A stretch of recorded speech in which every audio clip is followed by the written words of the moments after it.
Straight to the point, yeah, we cut through the bush. From music drama, truth in every voice. If you want real talk, this is your choice. Girl, it's straight to the point, we not beat round the bush. Straight to the point, yeah, we cut through the bush. From music drama, truth in every voice. If you want real talk, this is your choice.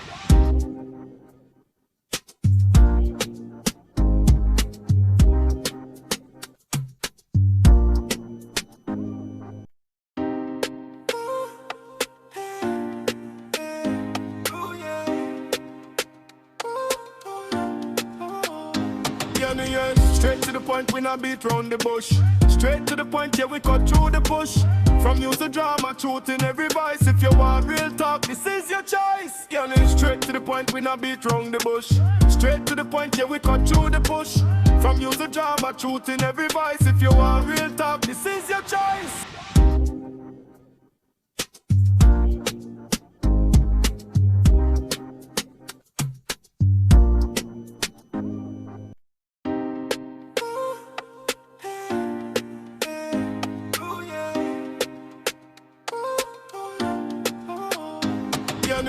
Straight to the point, we not beat round the bush. Straight to the point, yeah, we cut through the bush.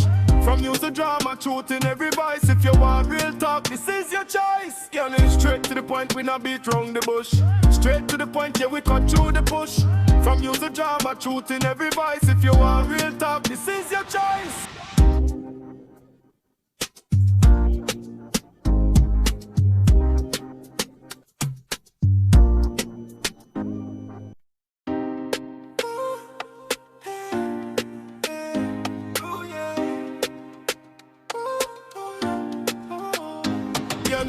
Straight to the point, we not beat round the bush. Straight to the point, yeah, we cut through the bush. From music drama, truth in every voice. If you want real talk, this is your choice. Girl, it's straight to the point, we not beat round the bush. Straight to the point, yeah, we cut through the bush. From music drama, truth in every voice. If you want real talk, this is your choice.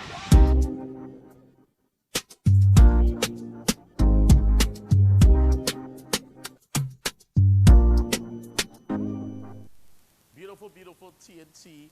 We are here. This is Real TV, straight to the point, Neil the Voice. I am on the inside. And of course, I want to say a special good afternoon to all of you all that is on the inside with us this evening, whether you're listening to us on cable TV, Digicel channel 32, Green Dot channel 26, Airlink 25, B-Mobile 110, Player 116, or YouTube, or on the Tego app. Want to say good afternoon to all of you all on the inside. It's Friday, you know, so Friday we tend to, you know, just give a little bit more relaxed kind of situation here. And today we have lots to talk about, although it's Friday. We have lots to talk about, and of course we are going to be joined very soon with, well, we have two guests today. One which is going to be Mr. Christopher Hughes, also known as Christmas List, as well as Mr. Wendell Eversley. But before we do that, we're just going to go straight into what's happening now in TNT. So I know plenty of people have been talking, and we've been saying that we've been hearing last night or yesterday evening, late evening, we were hearing that the Minister of Trade was saying that flights from Trinidad to Tobago, can be a possible unsubsidized flights between Trinidad and Tobago. So we're looking at persons paying between $8 something to almost $1,000. And as he said, this is going to be for peak flights. So there's going to be 2 unsubsidized flights going to Tobago. I don't know how to feel about that in terms of paying from, how much a flight used to be from Trinidad to Tobago? Like 150, 300 to go and come? That's a full run, right? So yeah, 150 to go, 150 to come. So $300. So we're marking up from $300 to $1,000. That is, I don't know. I don't know how to feel about that. But our friends in the media, they went out and had discussions with some of the ministers. Also, I think we have a video there. We're supposed to have about 3 videos with the minister, and we also have the opposition senator as well. She would have also make her remarks. So can we play V1? Yeah, so let's play V1 very quickly. Well, there was a proposal to put 2 unsubsidized flights on peak time, morning and evening at the peak time, and people pay their rate. You want a flight tomorrow, you pay. Right? I think it was about $960 or $1,000 return, which is nothing, right? And but you have a secure seat, right? 1 in the morning, 1 in the evening, and if we need more, we put more. So unsubsidized flights. Unsubsidized, because as you know, when you have a subsidized flight, and Caribbean Airlines subsidizes it, the more flights they put on, the more money they lose. But they're happy to break even on a flight, because they're in the business of moving people, right? We're also looking at external airlines to do that route. Do you have any in mind? Well, we have a few in mind, right? And discussions are going on. And maybe we'll get someone to do this, Tobago Express or whatever you call it, right? Locally or internationally? I prefer locally. That was some inserts from the minister, as well as we would have had, I think, V3, this coming from that one would have been the opposition senator, giving her remarks in terms of how she felt about it. I know that some people are messaging to say that they're looking out for us on the YouTube, so we're working on that. To ensure that we're up on the YouTube, because I want to make sure that we're up there before we start the interview. But let's go to V3 very quickly to hear what the minister had to say. The Minister of Trade, Investment and Tourism would have announced a proposal as before Cabinet, which could see members of the public paying between $960 and $1,000 to travel between Trinidad and Tobago. He said that they will be introducing a morning and evening flight during peak periods where people will have that option for an unsubsidized flight. And we understand this before Cabinet, but your thoughts on it? My initial thoughts when I saw the announcement this morning, my mind went immediately to the people of Tobago. As you know, I'm Tobagonian. And a lot of us, we come to Trinidad not necessarily for leisure. We have persons who come down for schooling. A lot of students come down on a weekend. During the week, we have persons who come down to receive medical attention as well. They come down for clinics. They come down to see their doctors. So, of course, it's a concern, because even during peak periods, the reason or the demand or the need to be in Trinidad continues. So my concerns lie mainly with these people. We understand that there are persons who travel for leisure during the peak periods, and they might not have any issues with paying the unsubsidized fares for leisure reasons, because it's a one-off. But I do have concerns about persons who actually need to be in Trinidad in order to access essential services. Do you think that the air bridge should be opened to other carriers? Yes, I think it's something that needs to be given serious consideration. And then at least it gives variety, right? It gives persons who, again, are traveling for leisure purposes the opportunity to use other carriers. You're able to use whether it's JetBlue or one of the other airlines in order to travel between Trinidad and Tobago. If you're coming for instance, Tobago Carnival, and you already have a JetBlue flight from New York or wherever, it allows you to use another carrier while still leaving room with Caribbean Airlines, especially for persons who are using the air bridge for necessary reasons. Minister Maraj would have said that if more unsubsidized flights need to be added, they'll do that. There is a fear we're seeing, at least from commentary on social media here under the comment section for these stories, that people believe this might be a precursor to removing that subsidy altogether. Is that something you share as Yeah, well? I am concerned. I think it is actually a soft launch. So we're probably going to see a gradual removal of the subsidy altogether, maybe over the next couple of years. We have seen where the government keeps testing the waters where subsidies are concerned, where taxes are concerned. So I believe it is actually a soft launch. See how the public reacts, see what it does in terms of revenue generation, or at least being able to reduce spending on the government side. And then once it works, we'll probably see a gradual removal. Do you think so we move from peak periods to maybe non-peak periods? Do you think this will test the friendship between the TPP, THA, of course, and the government? You know what? That's a very good question. I don't think that it will. We have seen so many actions taken that affects especially lives of Tobagonians, and it hasn't shaken that friendship. I don't know what the arrangement is there. I don't know what the deal has been, but I don't know what it's going to take to really shift that. I haven't heard any statement coming out from the Chief Secretary as yet. I await that statement, but I know that we have had previous situations. For instance, the radar situation in Tobago, we had U.S. forces taking up residence in Tobago with no consultation, no information being given to the Chief Secretary or the THA before it happened. And it didn't seem to shake the TPP-UNC relationship, so I'm not confident that this will. I think that the Chief Secretary might do what he usually does and try to gloss it over and try to make it a bit more palatable to the people of Tobago and move on from it. On the flip side, they'll say this is to also help the financial situation at Caribbean Airlines. And your thoughts on that? Of course, and that's why I said that my concerns immediately went not so much to the leisure seekers, persons who might be using the air bridge just to get to Tobago for leisure, or persons who might be leaving Tobago to come to Trinidad for leisure, but really and truly my concerns lay squarely with the persons who use it out of bare necessity, having to come down for studies, having to come down for medical attention, or even on the flip side, we have Trinidadians who also come to Tobago maybe to see loved ones, to take care of an elderly relative. So those are where my concerns are. I understand the economic impact, I understand the financial concerns, I understand I don't want to use the word burden, but the strain currently being placed on the government with regards to being able to maintain CAL's operations. So I get that. My concerns are really with just unnecessary users. And finally, the minister would have been quoted as saying yesterday, if you want a flight tomorrow, you pay, I think it would be about 800 to 1,000 return, which is nothing. Your thoughts on it being categorized as nothing?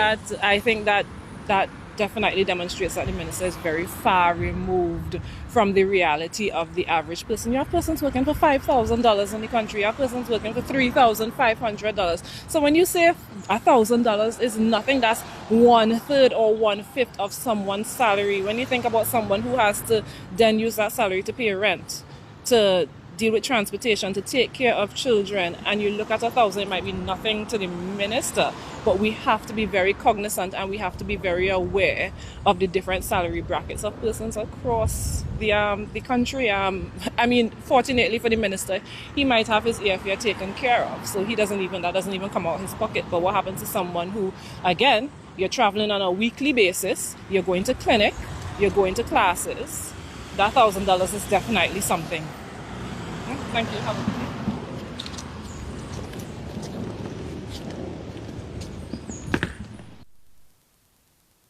In terms of the air bridge, I could say, I mean, there are pros and cons to this whole entire thing. I don't see this as being too bad, but then my next thing is this just the beginning or the prelude in terms of, we start with this increment in terms of the removing of the subsidy, and then from that we will just go on to removing it entirely. That's my fear is that. Because there are a lot of people that use the air bridge in terms of to reach Tobago, whether it be for schooling purposes, whether it be for, I know somebody who actually works and they live in Tobago. So they actually live in Tobago and they are working in Trinidad. So they depend on the airlines generously. They sometimes fly in the morning and they use the boat in the evening to get their stuff done. And then of course the normal trade back and forth that is happening on from the inter-island between Trinidad and Tobago. So next thing that is happening is Wayne Meister is also now tipped to be the new head of the TTMPS. So that's something very interesting as well. So we're going to pay those bills, and when we come back, I'm going to bring my guest in with me, Mr. Christopher Hughes, Christmas List. He's going to be joining me right after the break. So don't go anywhere, keep it locked. This is Real TV, straight to the point.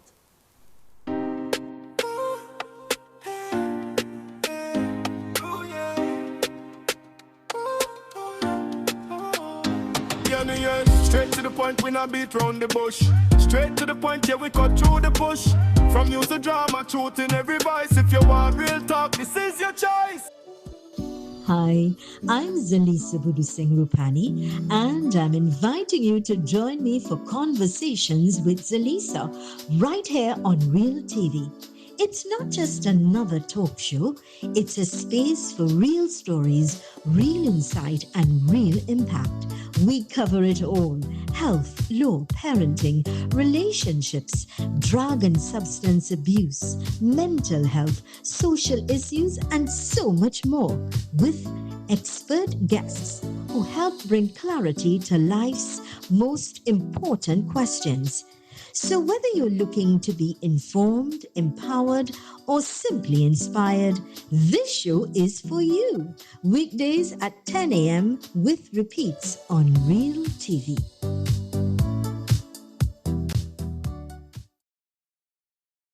On April 25th, gather around Team UNC for speeches on the state of the nation, including Prime Minister KPB 2.0. The people of our country can be assured that assets that belong to them are now being managed in a manner to bring the greatest returns to our country and our citizens. 37 years of party, 1 year in government. Congress 26 from the Couva South Hall car park, Saturday, April 25th at 2 p.m. Live coverage on this station and all streaming platforms. Better days are coming.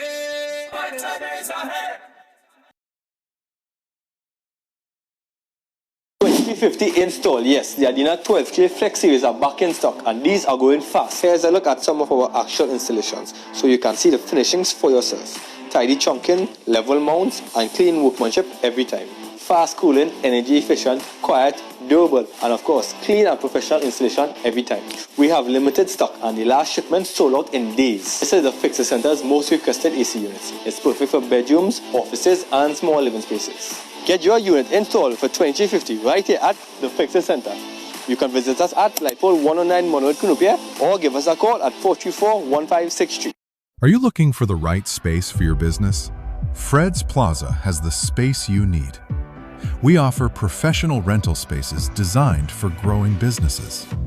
Conveniently located in San Juan on the Eastern Main Road, opposite the PTSC terminal and between Royal Castle and Mario's. Easy access, high visibility. For inquiries, call or WhatsApp 868-384-7142 today, or visit Level 3 Fred's Plaza for details.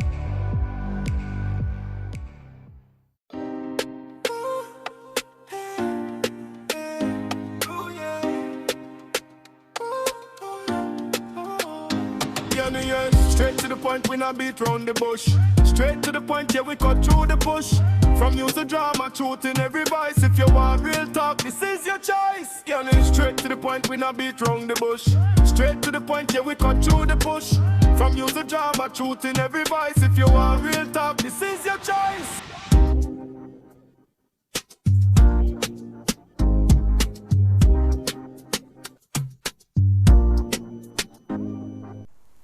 We are back and we are live here at Straight to the Point. And of course, this is where we get straight to the point with everything that is happening, whether it is crime-related, politics, social issues, anything that it is. We're not beating around the bush. We come in, no fluff, no filter, right here. Well, I mean, a little filter because we're live on cable TV, so we can't do certain things unfiltered. But for the most part, we're here. I want to say good afternoon once again to all of you all that is on the inside with us, those joining us in live on TikTok as well. I want to say good afternoon. Good afternoon to you. And yours, I'm seeing people messaging the pages as well. So good afternoon to you, Tiffany. I see you. And all the others that is on the inside with us. Glad to have you all on the inside. So I'm going to bring in my guest. Many of you all may know him. I don't think if it is that you don't know this gentleman by name, I think that we'll have to revoke your Trini card. Yeah, we'll have to revoke your Trini card. From old and young, I have a little niece. She messaged me as she saw the flyer, and she said, Uncle, I'm in for this one. I'm in for this one. And so for those of y'all that don't know, popular YouTuber, I don't know, I feel kind of weird to say popular YouTuber because, I mean, it's more than just a YouTuber, you know. Where is the director? He's an icon. He's an icon.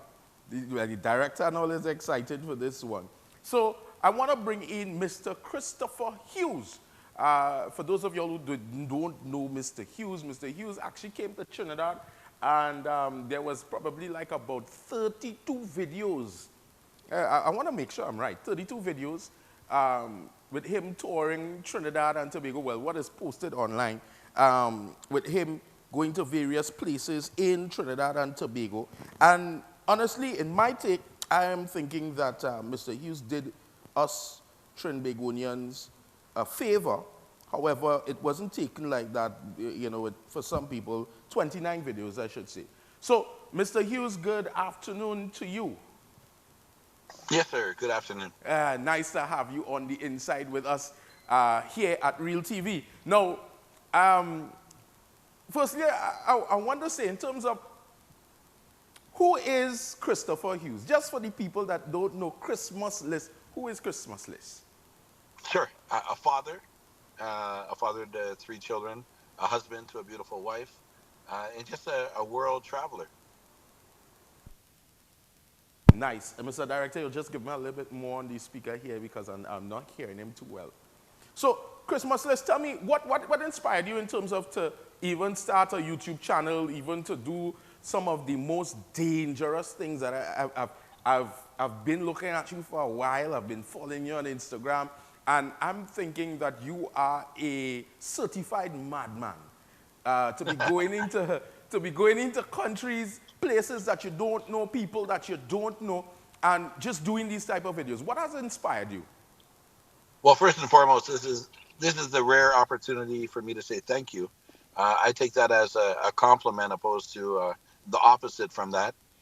You know what? I'm 47 years old. I've been traveling my entire life. I would come home to Toronto with stories of, you know, just like crazy adventurous stories. And I think most people, like in my friend group, didn't believe me.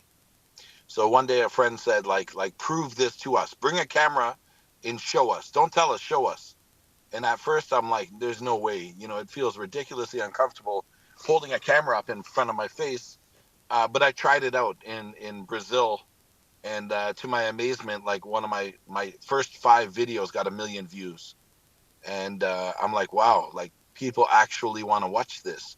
So like me going into what some consider dangerous neighborhoods is something I've done off camera. So I mean, like I've gone to war before I started a YouTube channel as a tourist because when you've been traveling as long as me, you look for new places to travel, new adventures, etc. So I mean, travel is not new to me, although YouTube is fairly new. Tell me this though, and I think that I mean, you know how the media is. Media is all about sensationalism. Everybody wants the best story. They want to be on the top of the headlines and to have it first. But I don't think that I've ever heard anybody really and truly ask you, what brought you to Trinidad in the first place? Yeah, I think, you know, every country I go to, they ask me that question. I wish I had a better answer. You know, the truth is I've been to 135 countries. And what made me go to any country is just like curiosity. You know, I have Trini friends here in Toronto. I was always curious, like since elementary school. Right. I was curious. But I mean, on that given day, why did I come to Trinidad? You know, it was just next in line. Right. So is it that, you know, you would have heard stories and heard different things about the country, and you said, you know what, let me come and experience this for myself? Yeah, again, I wish I had a better answer. to be honest with you, I never heard anything negative about Trinidad. I didn't realize the problem, the gang problem, until I touched down in Trinidad and I was walking on the streets. Right. When I think Trinidad, before visiting, I was thinking parties, carnival. I was thinking about good food, good people. Right. So I had no preconceived notion as to what I was about to experience. I like it better that way. Right. Like not knowing. Not knowing. But one thing for sure, you got to eat a doubles, right? I ate a doubles yesterday, and it brought me back memories of Trinidad. So that has not changed one bit. But tell me something. You arrived in Trinidad, you started filming, you went to various different communities. What really stood out to you immediately when you started? Yeah, well, the people, I've been popular in Jamaica for some time. So even upon first landing in Trinidad, people recognized my face, my glasses. Yeah. It was love. Like, I didn't have any negative experience from people on the street. No matter if you're a nice little old lady or you're a gangster from St. Paul, it was love all around, all ages. I got nothing but love. And that's sort of what still stands out to me today in Trinidad, how much love and kindness there is in that country. Right. Now, I know that you would have gone into different areas. I saw that I saw the one with Duncan Street and Nelson Street and all these different things. And, I'm thinking to myself as a journalist, these are things I would definitely not do, in terms of go there. But, I mean, to each his own, because at the end of the day, everybody knows in terms of where their calling is at, and you seem quite comfortable in your calling. But my thing is, yes. What is the process for you in terms of, I'm sure that you have content of things that you would not show. I remember hearing you, either it was an interview or you were probably on a YouTube live talking, and you were saying that, there are certain things where you would have warned the guys before, I don't think you should do this, I don't think you should do that, and they tell you, we're comfortable in showing this, because this is us, But in terms of, for you personally, what are some of the things that where you would say, okay, I would show this, but I wouldn't show that. And then the real question after that is, what would be your end goal? Yeah, I take personal discretion often. I was in a Caribbean country not too long ago. I obviously won't name any names. They brought me to a cockfight, where the chickens are fighting each other. Very, it's well known locally. I filmed for hours, and one man came up to me and said, if the government sees this, right, we could all be imprisoned. Mm-hmm. And when I say you have my word, right? I deleted the footage on the spot. My intention is never to get people in trouble. My intention is to show the world an inside look that they might not often see. Somebody asked me this earlier today, what's my goal, my agenda? Yeah. My goal is simply to document reality and let you choose to do whatever you want with it. Right. Some people will be offended. Other people, it will be an eye-opener, right? I really have no agenda. My agenda is to go into the neighborhood, a country, a city, really with no preconceived notion once again. Let me use a quick example. If I was at an amusement park, mm-hmm. and somebody pointed at a roller coaster and said, 14 people died on this roller coaster in the last year. Right. I probably will not get on that roller coaster because I'm like, there's a high percent chance of something happening, right? So I look at it the same when I go into a community. I don't want to know what's happened there because it might hold me back from going, and it might dictate what type of questions I have. So I really go in with no idea at all. Right. And I mean. So let me very quickly. Yeah. When I went to Trinidad and Tobago, and I landed in Trinidad and Tobago, and I walked to Duncan Street the first day, I don't know, I'm not overly religious, but I had never heard of Gang 6, Gang 7, Gang 8, Gang 9, Rasta, right. Muslim. I had never heard of that before. I never did any research. I did not know that even existed in Trinidad. Right. So you would have actually been educated when you arrived to understand the different gangs and the affiliations. I have two questions to ask you, but I'm really torn between which one to ask you first. But in terms of crime, you being there firsthand to see exactly what is happening, How would you describe crime in Trinidad? Bad, really bad, a really big problem with sort of no rules, right? Like I've been to other countries, like let's use Jamaica as an example. Crime is very high, but there are rules.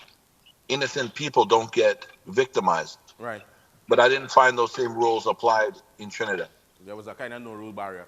So Chris, just hold for me for a little bit. We're going to pay some bills, and when we come back, we're going to dive into a little bit more into this discussion. Guys, don't go anywhere. Keep it locked. This is Straight to the Point right here on Real TV. I have Christmas List with me live. We're going to pay those bills, and we'll be right back. Don't go anywhere.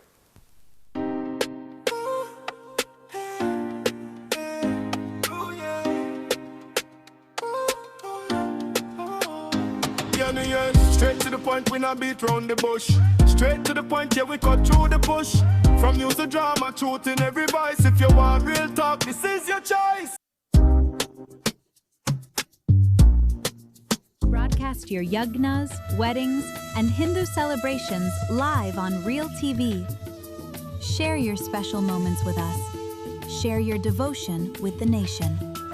Call us at 373-8946 or email realtv.corporate@gmail.com to host your celebration today. Ladies and gentlemen, young people, senior citizens, it is my pleasure and privilege to invite you to look at the program Inspired on Real TV at 2 p.m. every Wednesday afternoon.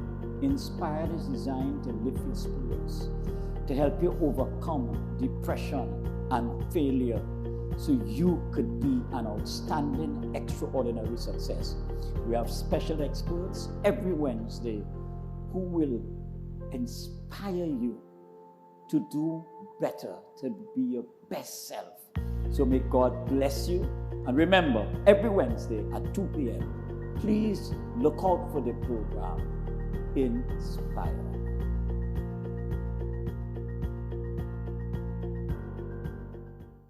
I am Walter Stewart, President of the Trinidad and Tobago National Council of Parent-Teacher Associations Incorporated. Join us every Thursday, 2 p.m. to 3 p.m. on Real TV, where we look at NPTA Speaks, National Parent-Teacher Association Speaks, on topical and relevant issues pertaining to parents, teachers, education, and students of Trinidad and Tobago. This, of course, encapsulates local, regional, and international audiences every Thursday, 2 p.m. to 3 p.m. on Real TV, NPTA Speaks.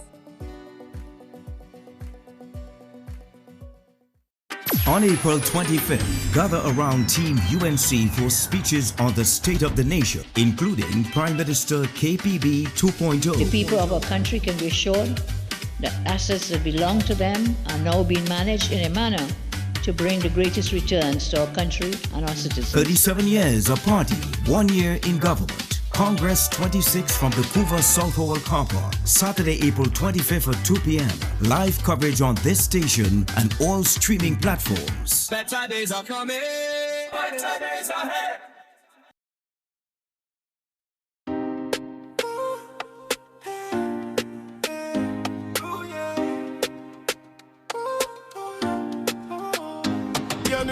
Straight to the point, we not beat round the bush. Straight to the point, yeah, we cut through the bush. From news to drama, truth in every voice. If you want real talk, this is your choice. Straight to the point, we not beat round the bush. Straight to the point, yeah, we cut through the bush. From news to drama, truth in every voice. If you want real talk, this is your choice.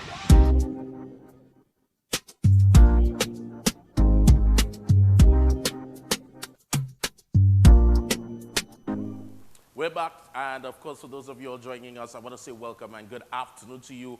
Right here, this is Straight to the Point on Real TV, the realest reel of all reels, and couldn't get any realer than real inside. So, of course, we're inside with Mr. Christopher Hughes, better known as Christmas List. And of course, we was having a conversation, and we were just discussing, and something came to me in terms of, Chris, I know that you've traveled the world. You've been to hundreds of countries. Has the crime situation, I mean, it would have been probably basically a surprise to you. Has it surprised you based on other countries that you've gone? I know you said that the crime situation is bad, where, you know, in other countries or in other places there are rules. And basically Trinidad, I don't want to put any words in your mouth, but you describe it for me. Yeah, like the rules. You know, like crime exists all over the world, like we often hear. But I mean, like, just using Jamaica as an example, there are rules. You know, there's what they call the Don. In Trinidad, they call them a Dan. The Don controls the neighborhood. Like the sad thing, what happens in Trinidad, and I hear it too often, is like innocent people. I know a couple days ago a child died. Like, this type of stuff is like unheard of in a lot of different countries I visit. With the exception of Mexico, I can't think of a place where more innocent people die than Trinidad. And it's tough to me because, look, I think I'm a good judge of character. And what I can say, which might offend some people that I've met, a lot of these so-called gang members or criminals in Trinidad, when I meet them off camera, they're actually really good people. And I know that sounds crazy. I mean, they're nice people. But they put on this front when the camera's on to act hard in order to sort of, you know, whose block is stronger, what number is bigger and better. Yeah. But off camera, these are good, loving people. They love their family. They love their friends. They're nice. They smile. I'm sure they were good in school. I've never experienced it. Like, normally gangster in Jamaica is a gangster on camera and off camera. But I find these gang members in Trinidad, like, how do I say it? Like, they need a hug. They need some positive role models in their life. They need some opportunity. And I'm not making excuses for them, because they are to blame for the crimes they commit, and they should do the time for the crimes they commit. Right. But I just feel like that they're not too far gone. A lot of them are not too far gone that they can't be saved. And I mean, I've even listened, and I've actually been paying very close attention to you from the first day that you came to Trinidad. And, you know, I watched some of the videos, like, for instance, in Belmont, where, you know, we were seeing these youths, because most of them sometimes young people, you know, describing work, you know, certain projects, the government not doing this and that for them. And I mean, basically, it comes like if this lifestyle is an ultimatum to the fact that, you know, the area where they are in is already stigmatized. So why not just live the life? Because at the end of the day, nobody's supporting them. As you say, in terms of needing role models, they're not nobody, and it really not coming in. Because, I mean, I would think, and you could tell me if I'm wrong, if these guys were as bad as they portray themselves to be, persons like yourself who come into their community by yourself most times, and come with a camera and put it in their face and talk to them, they wouldn't be comfortable with that. They wouldn't allow you into their space, because as far as they're concerned, hey, I bad, and who's you? You know, they want to put you down. You might have never left Trinidad. Well, I'd like that is. So, you know, the thing about it is that I've seen your videos give the general public and the world a harsh reality of where crime is in TNT today. Unfortunately, coming out of that, and the result coming out of that, is one that stemmed a sedition charge coming from the Trinidad and Tobago Ministry of National Security, and they would have clamped you would arrested you on the sedition charges. Tell me about that.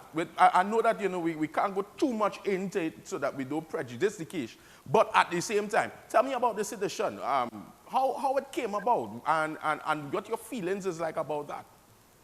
Yeah, I have no doubt, you know, somebody was angry in the government, whoever that might have been at the time.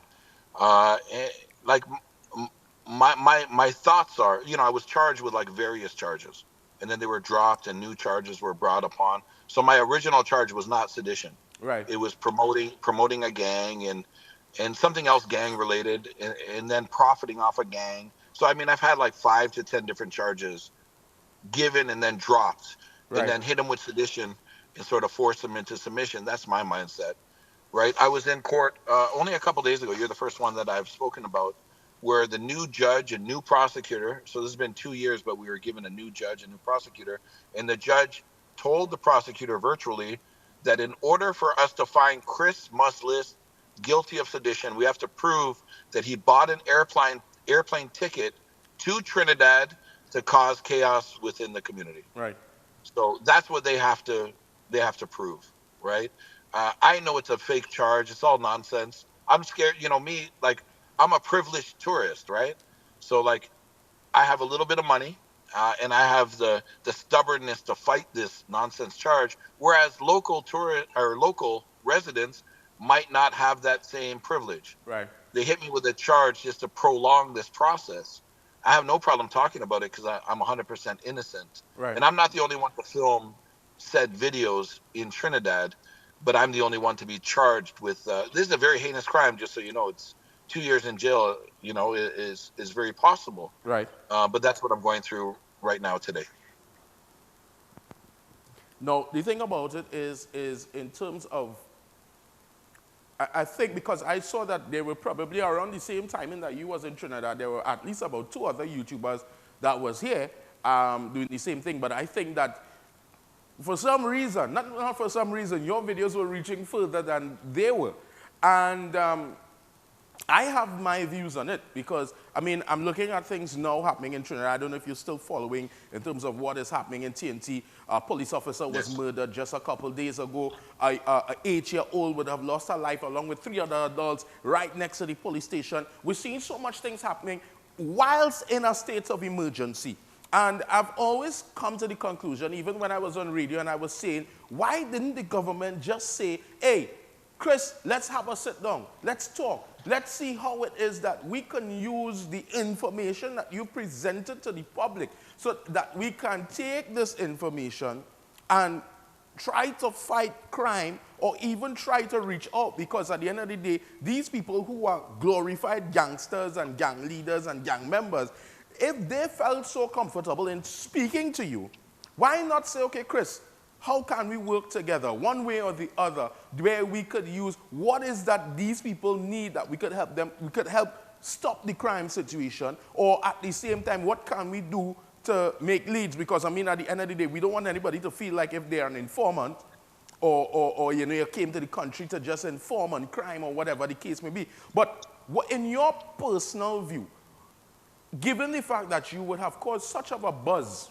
with the information that you would have released, what do you think would probably have been the better thing in terms of for the Trinidad and Tobago government to do where in terms of your releasing of these videos and showing the different crime hotspots and all these different things? Yeah, I'm not into politics, so I'm not certain exactly what they should do. But I can use an example. You know, I've returned back and forth to Belize City 5 times in the last 3 years, and I filmed very, very similar content. What happened is the University of Belize, the criminology, reached out to me and said, look, we'd like to have a conversation with you. Not like who lives where and what kind of crimes are committed, but just have some general conversation so we can learn more about what we can do to help the crime problem in our country. That's Belize City, right? But you can see, you know, Trinidad took it upon a different way. They're like, let me slap you in the wrist and imprison you for letting the world know what's actually happening. Because nobody can blame me for the crime in Trinidad. So they're blaming me for documenting the crime. And there's been a lot of false information as well about people being arrested from my videos. There has been 0 people arrested from my videos, although the government and press has put out other information saying 34 people were arrested.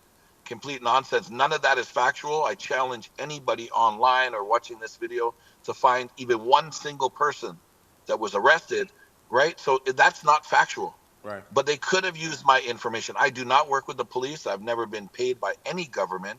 But look, my bottom line is I want peace in any country. So I even challenge your audience today.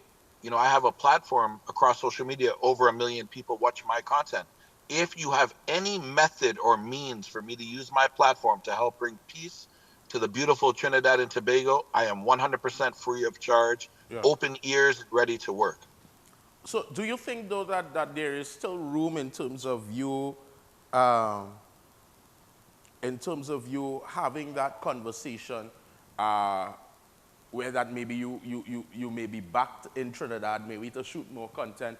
Let's just say, in terms of the charges are dropped, given that, the situation that is because I've heard that you've said, regardless, you still love Trinidad. It's a beautiful place, and I mean, me living here in Trinidad, Trinidad is a beautiful place regardless of the crime. But, is there some kind of common ground? Because, I mean, we're not just only talking about YouTubers, you as a YouTuber, but there are many other YouTubers who will come here, and they may just show the glitz and the glam and the thing of the country and not the realities of it. Do you think that there will ever be a time where it is that the tension that is happening, that we could kind of fix that tension between YouTubers, persons who come to vlog and all these different things, and the government and the country at all? I hope so. Like, let's, like I'm in Canada, I'm in Toronto right now. If you look at my content in Toronto, like 50% of my content is about drug overdose, right? I'm not filming the glitz and the glamour in my own city. I'm filming the reality, which isn't always pretty. Right. So the biggest problem Trinidad and Tobago is going to have is like you welcome and you encourage YouTubers and content creators to come, but then you want to be like in a communist state and dictate what they can film and what they can show. That's not reality, right? You have 1,000 people coming and filming the same thing over and over and over again. Yeah. Right? What you got to do is slowly clean up the city from crime and allow people to show the reality, right? We're not fabricating anything. I'm not creating this. This is something that exists. I'm simply documenting it. Beautiful. Chris, I want to keep you for just about 5 more minutes, but I need to pay some bills. And when I come back, I'm going to give you the last 2-3 questions, and then we'll wrap up. Guys, don't go anywhere. This is Straight to the Point right here on Real TV. We're going to pay some bills, and we'll be back.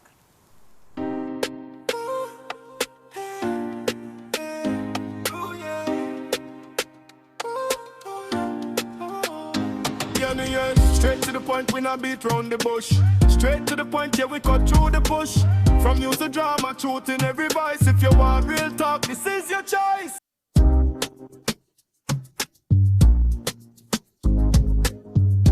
$599.95 for this circular saw. This is the total 1400 watts, 7¼ inch circular saw. Proper power, 1400 watts pushing 4800 RPM. So when you're cutting, it's actually cutting. Clean cuts through board, framing, and ply. No struggle. Adjustable cutting depth and bevel cuts up to 45 degrees for angle work. It comes with a 24 teeth circular saw blade and an extra pair of carbon brushes, so you are ready to go. And once again, it's only $599.95. So stop fighting with your tools. Upgrade to the 1400 watts now. Available now at the Fixes Center. You can visit us at Lightpole 109 Monroe Cunupia or give us a call at 424-1563. I am Zalisa Budusing Rupani, inviting you to join me for the rebirth of Apne Sitare, Our Stars, a vibrant and spectacular show celebrating the incredible local talents of the sons and daughters of Trinidad and Tobago. Experience the beauty of our culture through singing, dancing, and musical performances as we keep the arts alive and shining bright. Tune in right here on Real TV every Sunday from 1 p.m. for Apne Sitare, Our Stars. See you there. Hey, I'm Enrique. And I am Alicia. And this is Voices of the People, where Trinbago speaks. Join us every Monday and Friday from 2 to 3 p.m. on Real TV, where we give you, the people, a voice.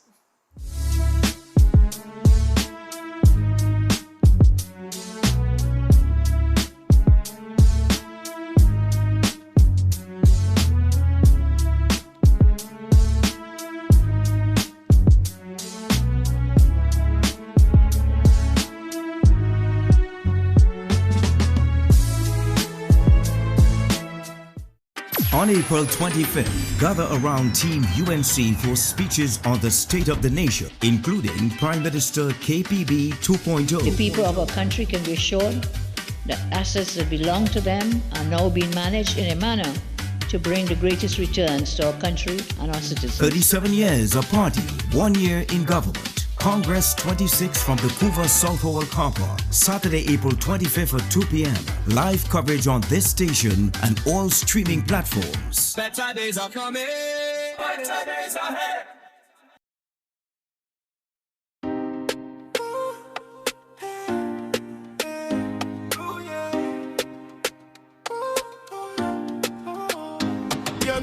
Straight to the point, we not beat round the bush.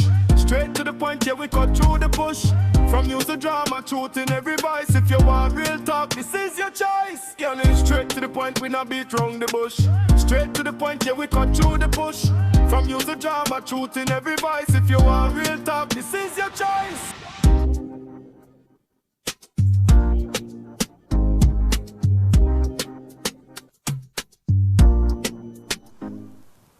We're back on the inside. This is Real TV, straight to the point. And of course, we are here and we've joined with Mr. Chris Muslis, Christopher Hughes. Inside. And of course, Chris, you know, there's so much things, and I think that for some reason, I feel like you are misunderstood in terms of your content. I've seen articles published about you. You know, there has been some sort of sensationalism. Would you rate, out of all the countries, how you would rate Trinidad out of all the countries that you've been to in terms of experience?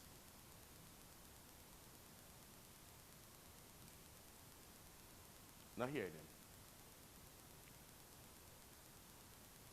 Friends there that will be lifetime friends that I met right while filming, and I love the country. If I could go like this and erase that aspect, I would have returned 3 times already. It's a country that I would highly recommend. So as you're saying that, what do you think in terms of your personal understanding? What are some of the things that you think you'll do differently or approach differently, you know, if you had the choice to do it all over? Yeah, I don't really live life like that, but I mean, if we were to judge other people that have come and done it, they come and they film and they leave. Right. They don't build relationships. They don't build any personal love for the country. They do it for views. Like when I went there, like you said earlier, I filmed 29 videos. Maybe 12 of them were hood style videos, and the rest were like steel pan, eating food, you know, festivals and fishing and crabbing.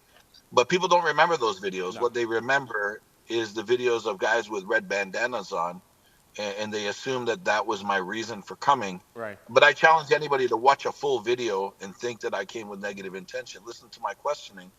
I just give people the opportunity to share with me reality. But you think that the government and content creators can find common ground? I hope so. I really hope so. Yeah. So, and you know, for the Trinidadians that are listening right now, persons coming on to see you, to hear what you have to say, what your message will be for TNT?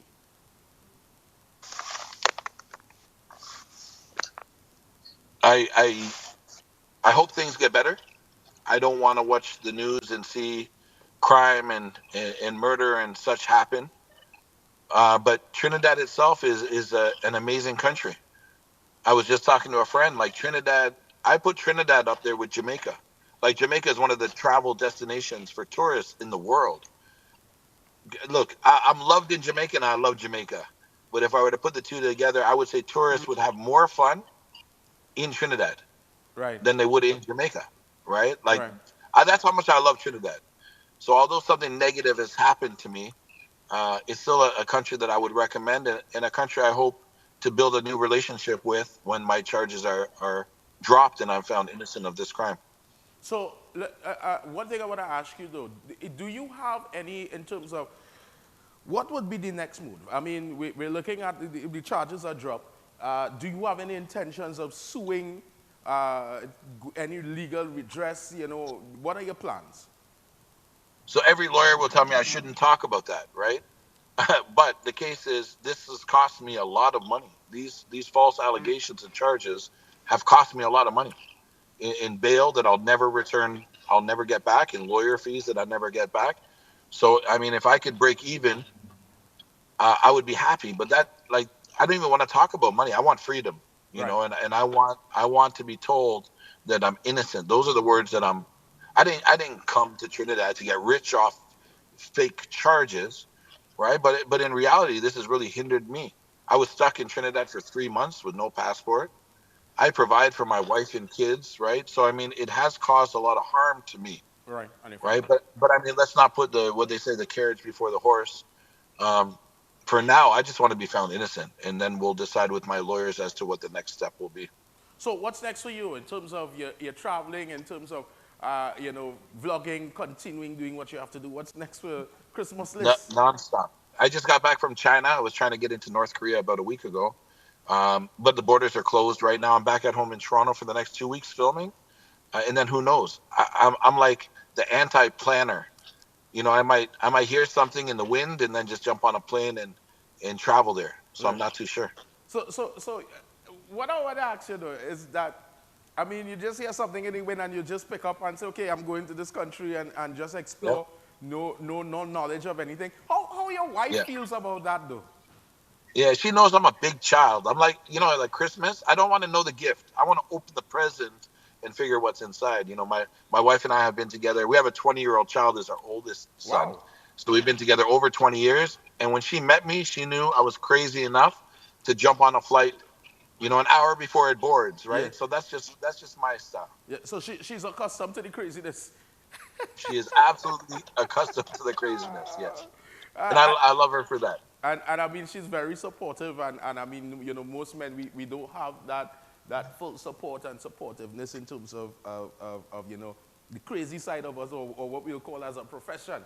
So tell me. But you know, when I signed my wedding contract, there was a stipulation that I will be traveling the world, and before she signed, she saw that little asterisk with the note. Yeah. I like that. Tell me, one of your greatest experiences doing this vlogging so far, if you give us one experience. Man, it's just the people.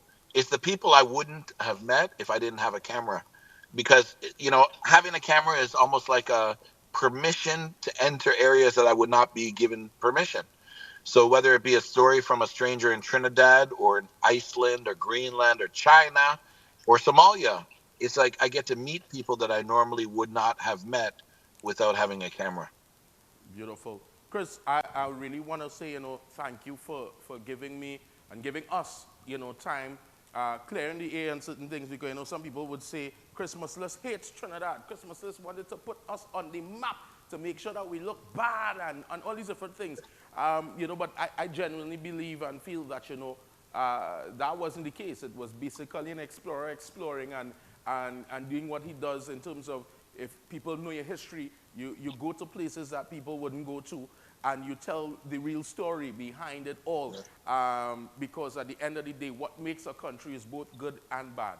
And I hope... If I can conclude with something quickly, sure. For those naysayers or think that was my intention, there's 29 videos. They're live in public today. Read the comments. There's hundreds of thousands of comments, and I think you'd be pleasantly surprised to see how many people say, wow, I want to go to Trinidad. Wow, I didn't realize the people are so nice. So, I mean, the facts are there, right? People want to go to Trinidad. I was encouraging them while showing them the reality that there are certain areas in Trinidad that you have to be careful when you visit. And I mean, it's no secret, because, I mean, down to the U.S., they have advisories as places that you shouldn't go when you're traveling to Trinidad. They've given you tips and guidelines and, you know, things that you should and shouldn't do. So, I mean, getting the visual aspect of it shouldn't be that bad, because, I mean, at the end of the day, if I'm a Trinidadian, I think that for me, how I think is that after seeing those videos, the real question is, what is the solution? How do we fix this? How do we make our sweet island sweeter? You know, in every country, there's something bad and there's something good. We have both, but, you know, the human part of it is we never remember the good. We always stress on the bad, you know. Right. So anything that you want to say before we end and wrap off? Yeah, much love to Trinidad. I dream about the day I can come back as a free man, and continue to build new memories. Not only myself, my eldest son is a YouTuber. I feel comfortable bringing my wife and my 3 children. Trinidad is a country that I can't wait to revisit as an innocent man.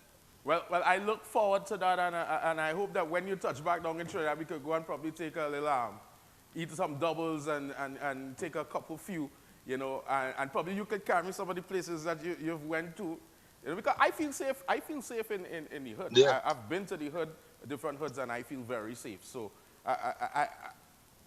we could line, So thanks again, Chris. Most definitely. Thanks so much for joining us, and I hope to see you soon. All right? Thank you. Yeah, man. Okay. All the best. Yeah, brother. So, guys, that was Chris Muslis on the inside with us here. And I mean, he said it himself. The Trinidad ain't all that bad. I mean, we're not all that good. But we're in between. And I remember driving, going down into certain places like Sealots and Mova, and to me, in these areas, it only had love in the areas.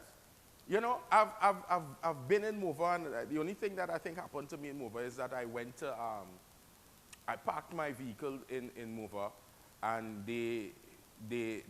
they stole my hybrid battery, but then when it is, you find out it was men from outside of the area come inside, steal the battery, and they went with it. I've traveled to places in Laventil. I've traveled to some of the baddest, the baddest of the baddest places you could think about. Places where they tell you when you're driving, you have to load on your lights. Some of them you have to give them a signal and give them a double flick. You have to flick the lights, you have to put on your glass. And I've been to these areas, and I mean, all I felt is love. There was a time I went in one area, and the guy, he stopped the vehicle. The vehicle was heavily tinted. And he stopped the vehicle. And when I put on the glass, he said, "Oh, it's you. He's him now." He said, "Boy, what ended up happening, some people come up on the block the other day, and they put on a shooting, and we kind of on edge, and this, that, and the other, and thing, and whatever the case may be." But most of these people are normal people. Normal people. But the thing about it is, and I've always said this, is that I believe that we could take the resources and the things that we have that is out in the public domain, because if a man like Chris Muslis could come into Trinidad and visit a lot of high-risk areas, who is the government, who is the police not to find the same thing? We've seen guns all over the place plastered, and still, some of these guns are outside. But then it's a shocker now that guns belonging to the municipal police, $10,000 a pop, and being sold, and for months all of this nonsense happening. But I want to continue that talk, and when we come back from the break, I'm going to bring with us Mr. Wendell Eversley, social activist. He has some things under his belt, So we're going to bring him in after the break. Don't go nowhere. Keep it locked. This is Straight to the Point, Real TV.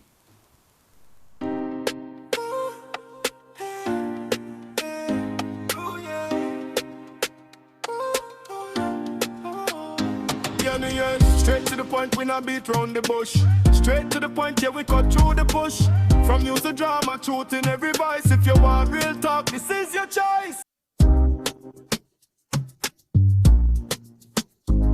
On April 25th, gather around Team UNC for speeches on the state of the nation, including Prime Minister KPB 2.0. The people of our country can be assured that assets that belong to them are now being managed in a manner to bring the greatest returns to our country and our citizens. 37 years of party, 1 year in government. Congress 26 from the Couva South Hall car park, Saturday, April 25th at 2 p.m.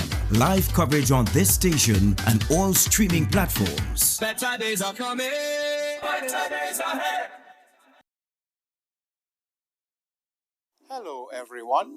I am the Reverend Clifford Rawlins, minister of the Diego Martin United Church and a published author. I am inviting you to join me on Real TV for Honest to God, where we are honest with what Scripture is and says and addressing topical issues in Christianity in a postmodern context and post-colonial Caribbean landscape. Provocative, controversial, stimulating, and above all, openly honest. Every Tuesday at 2 to 3 p.m. right here on Real TV. I'm coming clean, honest to God. On April 25th, gather around Team UNC for speeches on the state of the nation, including Prime Minister KPB 2.0. The people of our country can be assured that assets that belong to them are now being managed in a manner to bring the greatest returns to our country and our citizens. 37 years of party, 1 year in government. Congress 26 from the Couva South Hall car park, Saturday, April 25th at 2 p.m. Live coverage on this station and all streaming platforms. Better days are coming, better days ahead.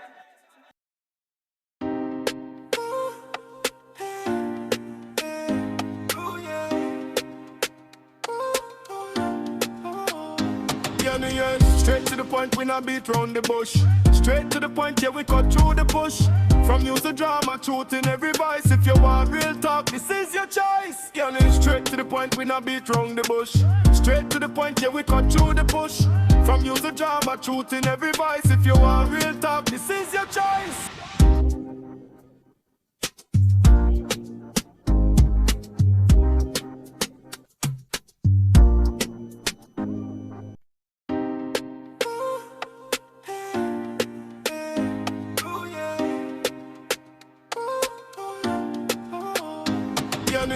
Straight to the point, we not beat round the bush. Straight to the point, yeah, we cut through the bush.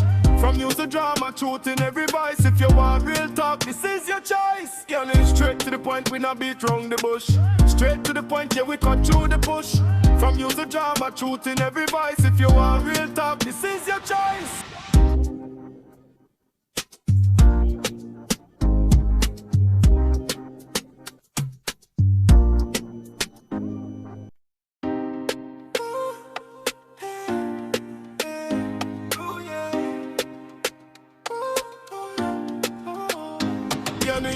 Straight to the point, we not beat round the bush. Straight to the point, yeah, we cut through the bush. From news to drama, truth in every voice. If you want real talk, this is your choice. Yeah, straight to the point, we not beat round the bush. Straight to the point, yeah, we cut through the bush. From news to drama, truth in every voice. If you want real talk, this is your choice.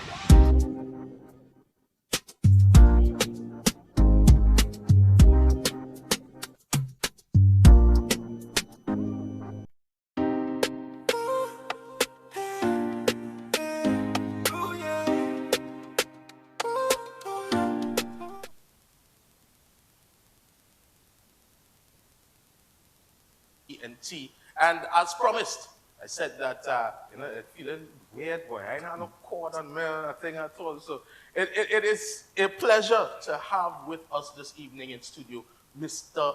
Wendell Eversley.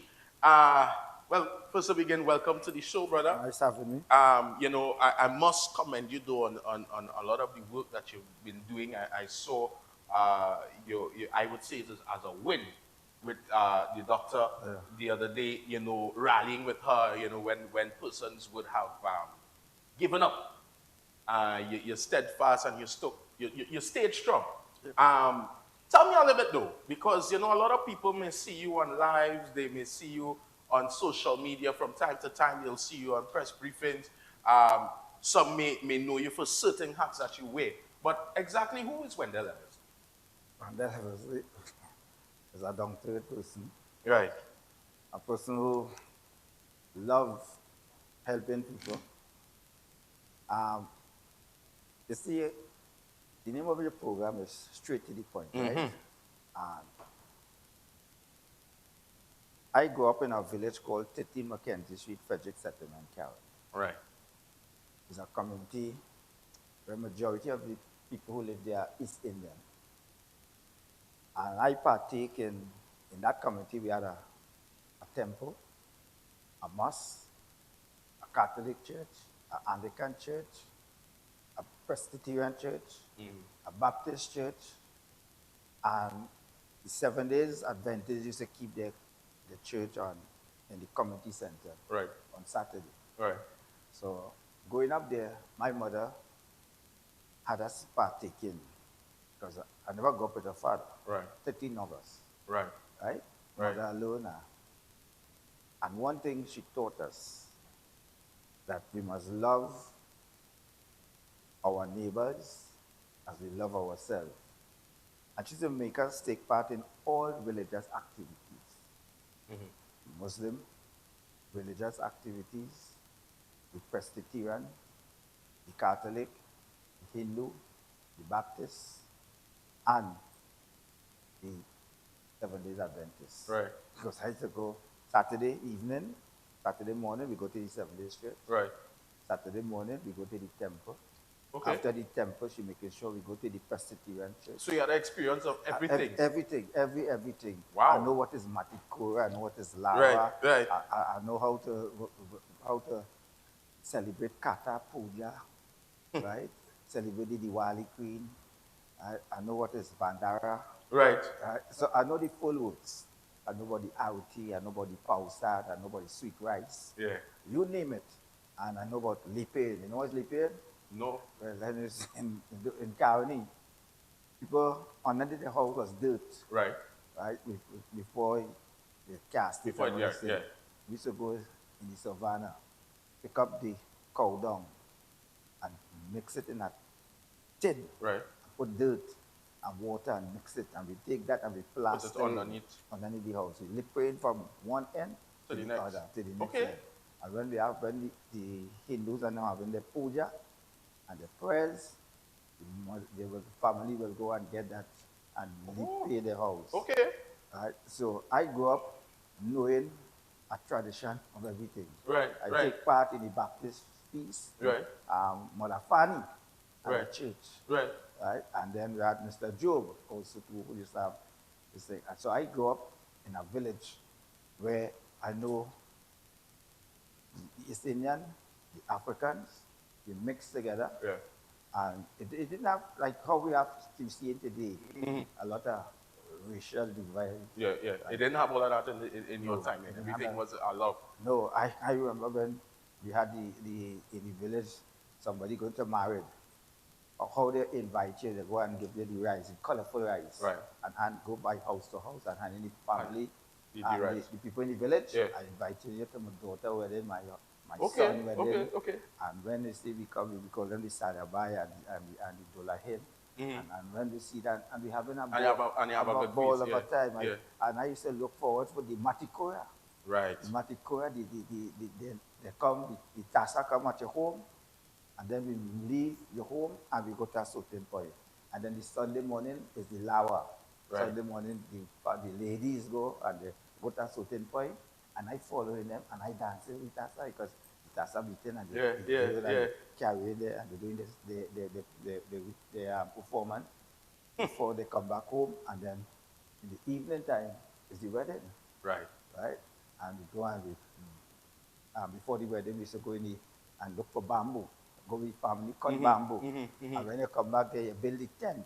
Not like we see you have tent now. You come and you put. Now, long time you build it with the bamboo and the galvanized. And okay. Bamboo and the galvanized. Put the bamboo used to be the post. Right. And you just take the galvanized. And you build a nice tent. Wow. Right? And and then the cooking night.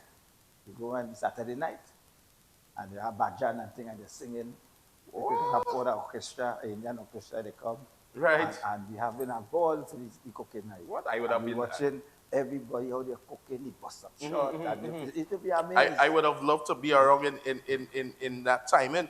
But you know, it begs me to say then that probably you going to all the different churches, the mosques, the thing, would have probably been aiding you in one of your biggest experiences, which would have been in the 1990 coup. Yeah. You know, surviving that, living to tell the story. You know, what that did for you? What that did for me, that made me, especially when the former Prime Minister, back then, Ian Robinson, It was my first day in Parliament. Huh? It was the first day I went to see how parliamentarians operate. Right. So that was your very first day? Very first day in the public gallery as a civilian. Right? And I never thought I'd have been held hostage, a human shield. Right? It was one of the most terrible day in my life, especially the Friday. Yeah. What they did to us, how they treated us. I was a human shield. I have to go from room to room, opening doors and windows. Wow. And if I carry the instruction, I remember I get licks on my head. You see, I have a scar here. Yeah. A light, blood running down. And I was shaking and crying. I remember the guy who was guarding me, could be about 15 to 16 years. Slim guy, big guns. And he said, look at you, he's a big man. And I wasn't a big man. I was only 19, going on 20. And licks in the tail. And I had to do what I have to do. And one of the most horrible thing I experienced is the Friday night when Lauren Cabrero, actually dragged this woman in front of me, blood coming out the side of her belly, and she watching me in my eyes, grasping for breath, and I could not have helped her. And she breathed to death. Right? When I was released, she was still in the Parliament chamber when I was walking down the steps, and they said, when they say you go, I said me. They say yes. I was shocked. I thought I'd have never come out alive. Right? But God put me for a reason to tell the story and to fight for make sure that we don't have a 1990 again. And if the authorities back then was listening at the earliest possible time, they would have been able to deal with what took place. Yeah. Because it takes 20 years for the type of commission of inquiry. 20 years. Right? After the situation. After, yes, and over 20-something people get murdered. And up to today, we didn't recognize what took place. I remember going to Washington, America, in Manhattan, and I watched how the president, how the opposition, the Democrats and the Republicans come together, especially with the attack on the World Trade Center. Yeah. And every year they come. And they pour aside because the was that the country was under attack. Yeah, it was under siege. Over 2,000 something people die. You know, every year there's read out those people's names. And right here in our country, every year I'm begging the president, I'm begging the prime minister, let us don't forget 1990. And what we see in today is a repeat. Yeah. What we see in today, because in 1990 they blew up a police station. Right? They actually went and blew up police headquarters. And now what we see a couple of days ago, they went into a police station, right? Kill a policewoman, and went with up to now you don't know the amount of the guns and all these things that is because missing. they hear him talk that the fish and diary, they couldn't find it. They hear talk they couldn't find the inventory. So a lot of things are that going on, and I know what mainly painful, it happened under a state of emergency. Yeah. But you think that we are digressing? I mean, from you experiencing, I think probably one of the most intense moments in your life as a citizen, as a patriot, and then, I mean, you know, from just going into the parliament to visit and to listen, and then from that, you know, being a hostage, and then now it is how many much years later, they did us an inquiry 20 years later from the coup, and then, you know, we're now in 2026. Police officer has lost her life, a family member as well. Yeah. Something that I know that you've been an advocate in terms of fixing crime, fixing TNT, a better Trinidad and Tobago. And I mean, now we're at a position where it almost looks like if it is back at square one. Do you think that Trinidad and Tobago has improved from the 1990 coup, or is it that we are still in the same position today? I would say if that they dealt with the sore when it now starts, they can get a cure. Right. And I would say, and if you follow after 1990, how the politics in this country, right, run, both parties went to bed with criminals. Right. I have a saying, PNM is the problem, UNC is not the solution. Right? And I have been saying that for the past 12 years. Right. PNM is the problem, UNC is not the solution. Because when we look at it and we see how leaders meeting with gang leaders, right? We all remember the meeting at, I think it was Radisson, it was Hilton, not Hilton, Holiday Inn. Right. Right? Patrick Manning, they say they have a meeting, you meet with certain gang leaders, then they hear about certain, they always feel gang leaders, somehow they feel that they have to meet with these people, and these people have a say in encouraging people to come and give them the election. Yeah. Yeah. And that comes with consequences. And if you don't deal with that play, and you look to stem it out, because plenty of these social programs they have, you hear talks that how they give them to community leaders. But if community leaders taking these social programs and using it properly, it will benefit the community, but here they're not using it properly. They're using it to buy guns, right? Where all these guns coming from? We don't manufacture gun here, right? We do not manufacture gun here. So the guns coming in here illegal. I always say when drugs come in a country, guns come, right? But the drugs don't remain 1 point. If the drugs remain 1 point, there's no use to whoever bringing it in. But it comes with guns, and they give the guns to the hands of the wrong set of people, and it's there where you see crime get out of hand. And politicians always feel that they must have some sort of people with a big question marks over their head around them. Right? They must walk. We see it on both sides of the fence. They see the kind of people they'll be walking with. Right? And they just call them and they say, boss, when you go, you have to take it to the boss and you can't come in this area. Yeah, you have to go to the boss and the boss approve. And this is what we encouraging, right? And I think that the police service in our country, yes, right now, the public perception of the police in this country called Trinidad and Tobago is very low. Right? The public right now don't trust the police. Right. And when they see we have reached this stage, and they're telling us, and the police commissioner telling us, we must trust the police. But when we see what the police doing, how could we say we could trust the police? And when you see we reach a stage where the public members, law-abiding citizens, quick to go to the police and lodge a complaint or tell the police, this is wrong, what's going on in our community, this is wrong. And then them realize that why I go in there for time I walk back all the station. I could hear a call that somebody do me something. But, no, sure. But how we will get rid of this? You know the only way we can get rid of this? We have to see ourselves first as a Trinidadian and Tobagonian. Do you know how we can get rid of this? We have to stop saying these party members till we dead.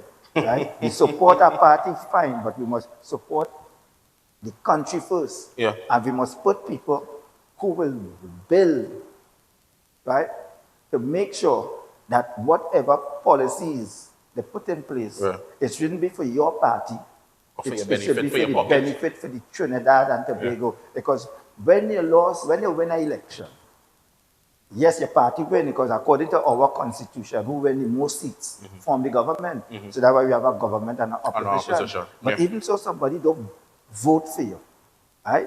They're still a Trinidadian and Tobagonian, and you have to come together and don't sort of victimize that person because he didn't vote for you, right? In order for you to get that person to vote for you, you have to show that person is a member of parliament or a prime minister for all that. That's what we are not seeing in this country. What we are seeing is that people just want to rule and be your party win. You that PNM, I suffer you for the next 5 years. You that UNC, I suffer you for the next year. You don't vote, I suffer you for the next year. Right? But in order to get these people, to encourage them, and they're doing things to benefit Trinidad and Tobago, eventually they will come across to you. And we are not seeing that. And is that what's hurting our country today? That's very true. Too much petty politics. Sometimes, and you know, people are vexed with you. If you talk out, And you have a friend, if you say you have a friend in the UNC, you better talk in my government. Where you coming by me for? Yeah, you're the victimizer Yes, based on yes. your opinion. Or if it's a PNM, and you better talk, where you coming here for? Yeah, they don't want to hear you. And then after, and they're carrying pettiness, small talk, and they're carrying news. Imagine big men. You can say something about your party. You can say something wrong. And then after, you know what it hurt me to know that I have big men who is accountants, lawyers, doctors supporting this nonsense. Yeah, supporting this nonsense. It goes Yes, full circle. Yes, and they see them goes playing. full And circle. if something is wrong, you can't, because you cannot see a wrong, and that's what hurting this country today. Hurting because of the hate, because we don't have love, right? Because we if you're going to talk out, they will call you all sorts of things. And I'm sure you must get blows one. Yeah. I get blows. I get accustomed to it, so I don't think when I put out a post, I say I the author of my page. Yeah. But Right? and I always say, Wendell, to me, and I've gotten accustomed to the blues. Sometimes I just have to take a little sabbatical and rock back a little bit. But the thing about it is, it doesn't, for me, I always say, it doesn't matter what party you support. But in my book, if I voted for a party and they are in government, we're all human. At times we make mistakes, at times we may not make the best decision, we may put something forward, and we'll trial it out to see if it works. But to me, governance and the people of Trinidad and Tobago works hand in hand just like a man and woman relationship. If I love you, I will come and tell you, baby, I really like what you're doing here. You know? Yes. Let me see how we could fix that or whatever the case may be. But we've reached a state now in society where it is literally radicalism, if I could say that. So it's like, here what's going on is either all you go way and we suicidal with it, or it's no way at all. And I've realized now that we've lost the touch, and I have to blame both present government and opposition as well, where we've literally lost the touch of the citizenry and the governance. Because there are a lot of times I've had guests here and all, even where the unions are concerned, and they say the government are listening to us. We don't even have an ear on the inside, and things and decisions are being made where sometimes I feel like it's more of a pocket opportunity or a revenue opportunity than it is about a better Trinidad and Tobago solution, if you understand what I'm saying.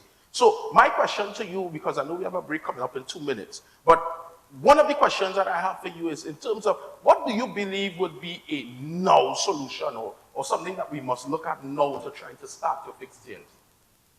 First, we have to start with the truth. And the truth hurts. Right? And if we could talk the truth, the population will respect you for telling them the truth.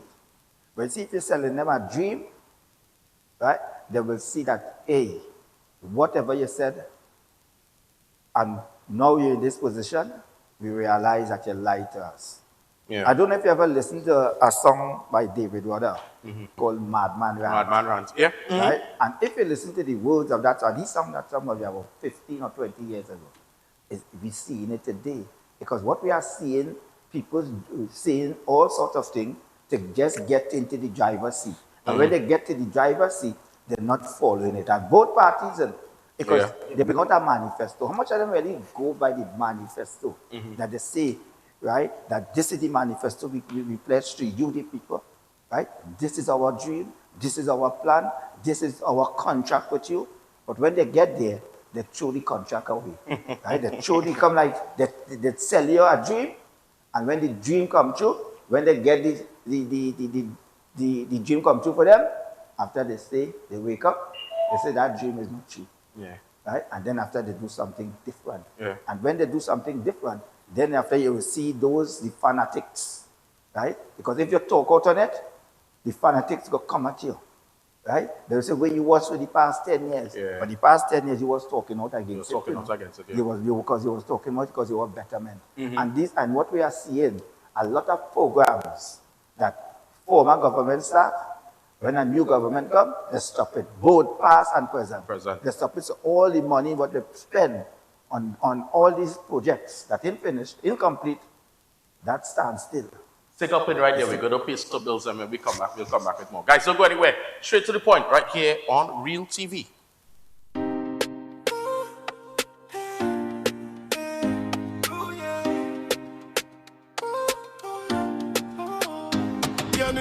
Straight to the point, we not beat round the bush. Straight to the point, yeah, we cut through the bush. On April 25th, gather around Team UNC for speeches on the state of the nation, including Prime Minister KPB 2.0. The people of our country can be assured that assets that belong to them are now being managed in a manner to bring the greatest returns to our country and our citizens. 37 years of party, 1 year in government. Congress 26 from the Couva Southall car park, Saturday, April 25th at 2 p.m. Live coverage on this station and all streaming platforms. Better days are coming. Better days ahead. Real TV, where we keep it real all day, every day. If you're loving the entertainment, the news, and all the content we bring, then don't just watch, be part of the movement. Follow us on every platform you use: Facebook, Instagram, TikTok, YouTube, you name it. Share this with your family and friends, your group chat. Let them know Real TV is the new wave. Real TV, news, entertainment, information, bringing reality to you.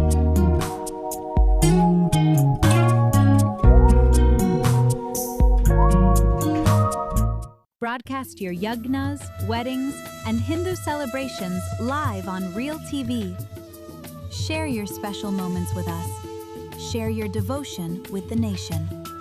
Call us at 373-8946 or email realtv.corporate@gmail.com to host your celebration today.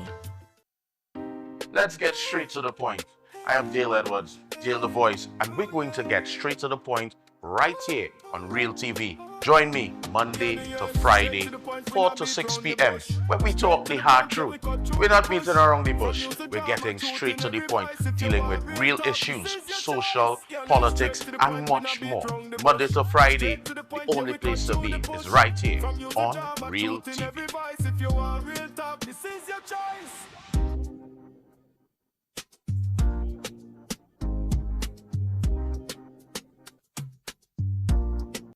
On April 25th, gather around Team UNC for speeches on the state of the nation, including Prime Minister KPB 2.0. The people of our country can be assured that assets that belong to them are now being managed in a manner to bring the greatest returns to our country and our citizens. 37 years of party, 1 year in government. Congress 26 from the Couva Southall car park, Saturday, April 25th at 2 p.m. Live coverage on this station and all streaming platforms. Better days are coming. Better days ahead.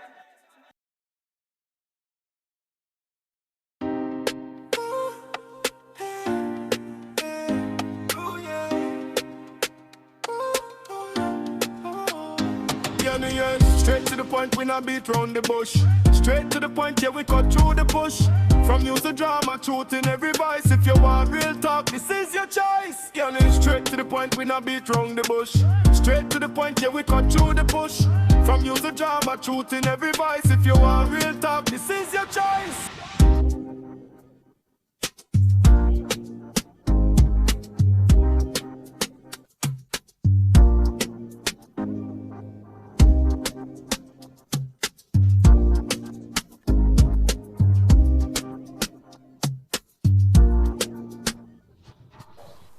So we're back on the inside. Nice, yeah. So we're back on the inside, and of course we're joined here with Mr. Wendell Eversley. And I mean, you know, it becomes clearer when it is that you actually, you know, sometimes you see somebody in the public light, and you're seeing persons that you're always seeing them, but you don't really get the back-end story of why they're doing what they're doing.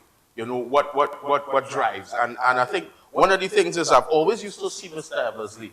And if he's carrying this flag when he's doing the walks, I've seen him in the capacity of being in the Congress of the People. I've seen him over the years. And you know, I never knew. It was only probably, could be about a year or something ago, that I actually knew that, you know, you was a part of in terms of being there in the parliament when the coup was taking place. Because I always used to say, why this madman, this man is a madman, you understand? A lot of people, but then we know that it was an attack on our democracy. Yeah, yeah. Right? It's an attack on Trinidad and Tobago. But you think it had any merit behind it? If it had merit, because let me tell you something. Back then, what we are seeing today, because when NAL took office after 30 years, the country was in a recession. Right. Not only the country, the world. Right. And the measures that the former government, headed by A.N.R. Robinson, had to take, right? It was some harsh measures. Right. People would recall the 10%. They recall COLA. They would recall that how a lot of people had mortgages and all kind of things to pay. Right? Jobs. Right? Robertson said, half a bread is better than none. But, right. Cut salaries. Right? And then you had the restructuring of Jude the Lid. Right?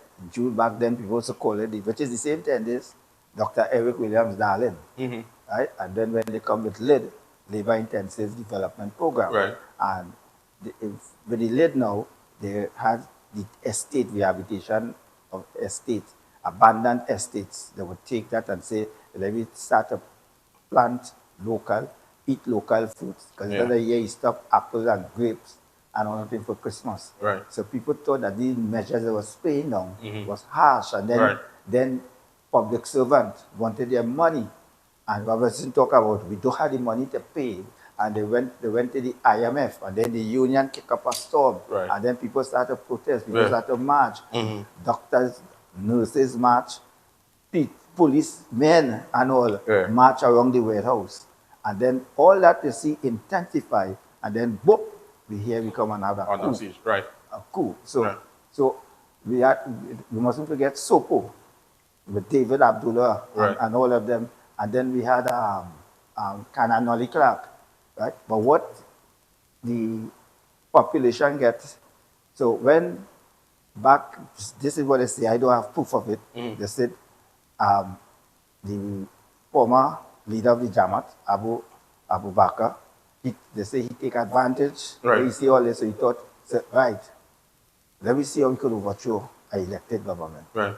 And thought that when the stages attempted coup, so the population would have run on the streets and ball Baka. Right, to bring him into... Yes, so you'll be like a hero. But nobody did that. Yeah. Nobody did that, right? I remember a person said, we don't need outside forces. We could deal with our internal. Right? He goes with it internally. It so happened, they come and they sign an amnesty. Everybody get to leave, right? But do you know from the Saturday morning about 11 o'clock, they started to call Mr. Robinson. When they were saying, hey, Robinson, they had to call him Mr. Prime Minister. Right? The bravest thing I ever see is the night when they tell him to say your government overthrow. And they resign as Prime Minister. And they give him the talkie to thing to the outside forces. I know he said the opposite. He said that torturers and murderers attack with food force. Well, I thought I'd never see the daylight. And then they hear something hit in the parliament, the whole parliament shaped like a earthquake. You see a whole bus, right? So they show you the firepower was out there to deal with them on the inside. Yeah, what they have in the inside. And if they didn't storm, I remember Abdullah, who was in charge of the Billah Abdullah, who was in charge of us in the parliament, who was in charge of the Jamaat. He said that night, he said, put a gun to everybody's head. Gun pointed at me, right? And they said, we only stormed the parliament. Kill everybody. Right? I didn't give up hope. I didn't give up hope. But coming back to the point where you asked, I said, if I only come out, I have to fight for this country. Because hearing a man saying he'd rather give us his life instead of giving the country into the group of terrorists or the group of gangsters. And he make a stand for the country. And what we are seeing today, and every year you say, I just always say we must not have a 1990 again. Yeah. I said the first year I did the first anniversary in 1991, I run from Arima to Port of Spain. I call it Run for Freedom. And the reason why I call it Run for Freedom, I will tell you now, Dale, when they released me, and they said turn in by the army, tell you turn right, and you know when you reach on Abercrombie Street? Yeah. And they say, you go there. They say you could go now. I start to run. And I will run up Abercrombie Street. Come across, you know, by the jail. Yeah, by the big jail there, yeah. I come out, I go on straight across, I come by the hospital. I remember old lady hold my hand, I pull her with my hand. I was shaking. Yeah. Right? And she said, what happened, son? What happened? And I keep run down Charlotte Street. I walk from Port of Spain to the crazy, you know. When I walk in, I see no kind of commotion. I was frightened. Yeah, I mean, after going through that kind of ordeal. They might. And when I reach in crazy, right, I take a maxi, a smelling thing, pissy, everything. And then you have blood on you and all them kind of things. Yeah, smelling pissy. When they had the what happened, I said, I know get released on me. Right? When I went home the night in St. Cecilia Street, my mother and them, the candles and things. Right? Because they was expecting you to already be dead. Dead. Right? And I never forget that big hug I get from my mother, because mother was a big woman. Yeah. That big hug. She said, son, come. And she's squeezing my head and after me. Come, and thing coming out. Right? And everybody, you hear people was bawling. When I would not never come back outside again for a while, you know. But let me ask you this before we get into depth into the real aspect of the conversation. Have you forgiven the persons behind the 1990 coup? I mean, after 15 years, I said it, I had a press conference. I said, I forgive the Jamaat. I said, I forgive, not the Jamaat, I said, I forgive Abu Bakr. And I met that man once in my life. You know why I met him? I never go and meet him. I never talk when Gladiator died. Right? I was Gladiator. At funeral, I was doing one of the tributes for Gladiator at his funeral in Tunapuna. And when the funeral over, he came up and shook my hand. A fella took a picture of me. Right? And after that, he gave it to me. And I went home and I put it up on my Facebook page. If you go now, you'll see a picture of me shaking hand. Right? On my Facebook page. I said, this is the first time I ever met him. He come and shake my hand. And we never had no conversation, nothing. And that was it. Wow. Right? But I take my 15 years on the 15th anniversary, right, of the attempted coup. Right? I just keep a press conference 2 days before. I just do a protest in Trinidad and one in Tobago. Right. Right? And I was fight to know that this is part of our history. We shouldn't run from it. We shouldn't hide it. And after that, the 15 years, I say I forgive him. But before that, I had hate. Yeah, you didn't have it in you. Hate, yes, I hate. I mean, they put you through so much. And I mean, you know, that is something that I wouldn't even wish on my worst enemy, you know, in retrospect. But at the same time, I think I have a new understanding of why you do what you do. Yeah. And why there is a passion in terms of country, in terms of the things that are happening in our nation and why you take so much interest into it.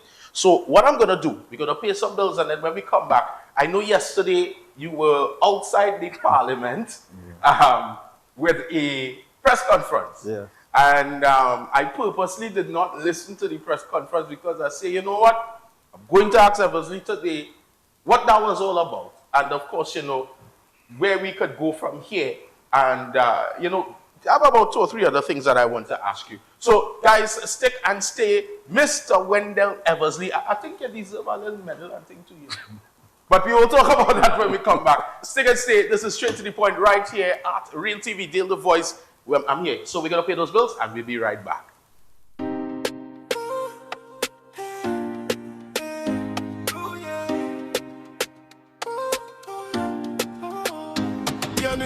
Straight to the point, we not beat round the bush. Straight to the point, yeah, we cut through the bush. From news to drama, truth in every voice. If you want real talk, this is your choice.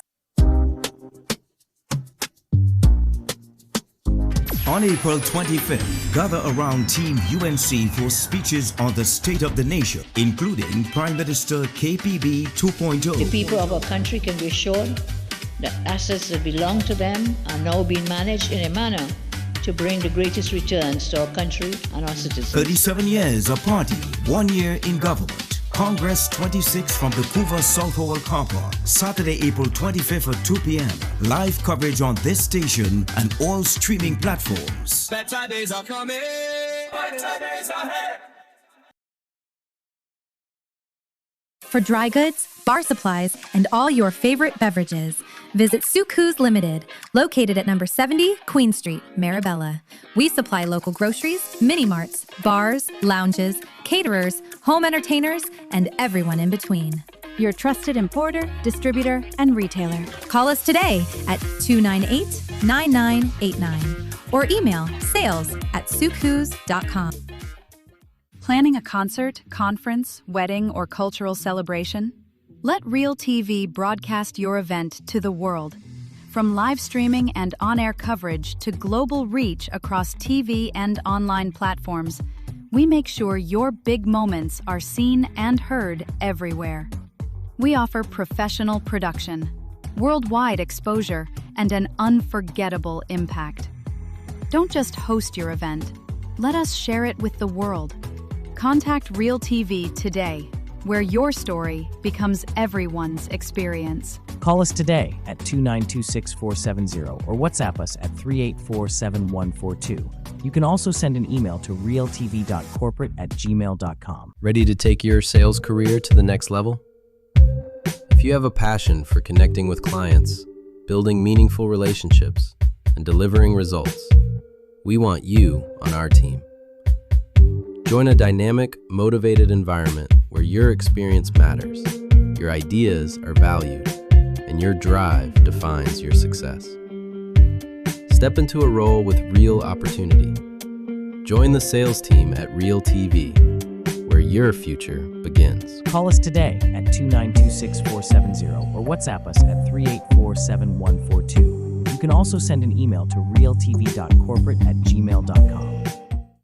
On April 25th, gather around Team UNC for speeches on the state of the nation, including Prime Minister KPB 2.0. The people of our country can be assured that assets that belong to them are now being managed in a manner to bring the greatest returns to our country and our citizens. 37 years a party, 1 year in government. Congress 26 from the Couva South Hall car park, Saturday, April 25th at 2 p.m. Live coverage on this station and all streaming platforms. Better days are coming.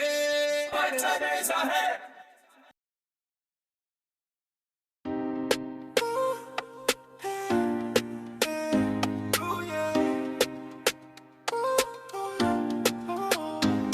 Yeah, straight to the point, we not beat round the bush. Straight to the point, yeah, we cut through the bush.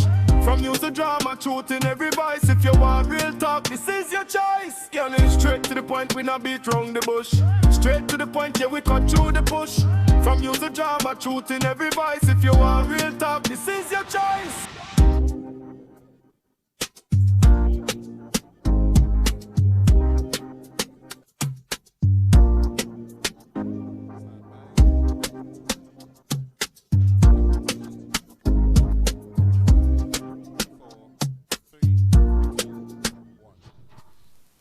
We are back on the inside, and of course, I want to say welcome to all of you all here. You know, I always say this, whether it is on radio, it don't matter what radio station or when I'm doing an interview, if on TV or doing an interview, the off-air conversations is always be sweeter than the ones on here.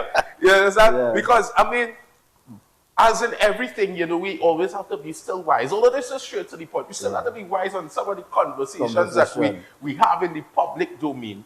But, you know, it is a esteemed pleasure, I think, to have somebody like Mr. Eversley in my company this evening, and in yours as well, in your homes, on your phones, on your smart devices, because sometimes these are the conversations that a lot of people are not having.